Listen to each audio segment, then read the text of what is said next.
মজাদার এই পায়েসটা যে না খাবেন সে মিস করবেন।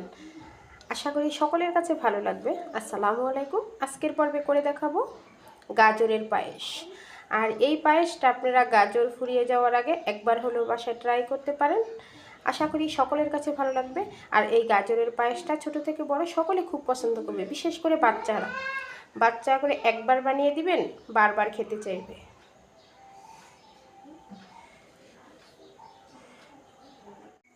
আজকে রান্না করার জন্য গাজরের পায়েসটা রান্না করার জন্য এখানে আমি 2 লিটার দুধ নিয়েছি। দুধটাকে একটু ঝাল করে ঘন করে নেব। তাই আগে থেকেই দুধটাকে চুলায় বসিয়ে রেখেছি যাতে দুধটা জাল হয়ে ঘন হয়ে যায়। আর আজকে আমি 1 কেজি গাজরের পায়েস রান্না করব। দুধটা অনেকটাই জাল হয়ে গেছে। এখন এখানে আমি দিয়ে দিব 1 মুঠোর মতো পোলাও চাল। পোলাও চালটা আগেই ভিজিয়ে রেখেছিলাম, সেই চালটা দিয়ে দিলাম। অপেক্ষা করব চালটা ফুটে আসা পর্যন্ত। এভাবে করে আপনারা পোলাও চালটা দিয়ে আর গাজরের পায়েসটা রান্না করতে পারেন।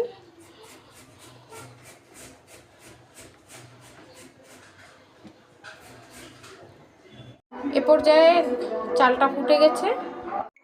এখানে আমি এটা কড়াই দিয়ে দিয়েছি চুলায়, আর কড়াইতে দিয়ে দিব ঘি।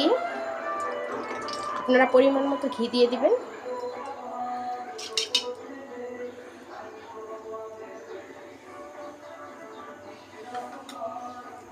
এখন আমি সেই 1 কেজি গাজর গ্রেট করে নিয়েছিলাম গ্রেটার দিয়ে, সেই গাজরটাকে দিয়ে দেব।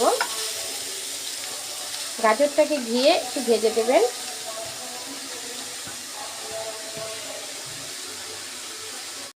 ঘিয়ে ভেজে যদি গাজরটা আপনারা দুধের ভিতরে দেন তাহলে এতে গাজর থেকে সুন্দর একটা ফ্লেভার আসবে। গাজরের যে একটা গ্রান সেটা থাকবে না, ঘিয়ের সুন্দর একটা ফ্লেভার আসবে। এখন আমি উল্টে পাল্টে ঘিয়ের ভিতরে গাজরটাকে একটু ভেজে নেব। গাজরটা ভাজা হয়ে গেছে, দেখতে পাচ্ছেন সুন্দর একটা ঘিয়ের যে অ্যারোমা সেটা বের হয়েছে। এখন আমি গাজরটা চুলা থেকে নামিয়ে নেব। এখন আমি দুধের ভিতরে গাজরটাকে দিয়ে দেব।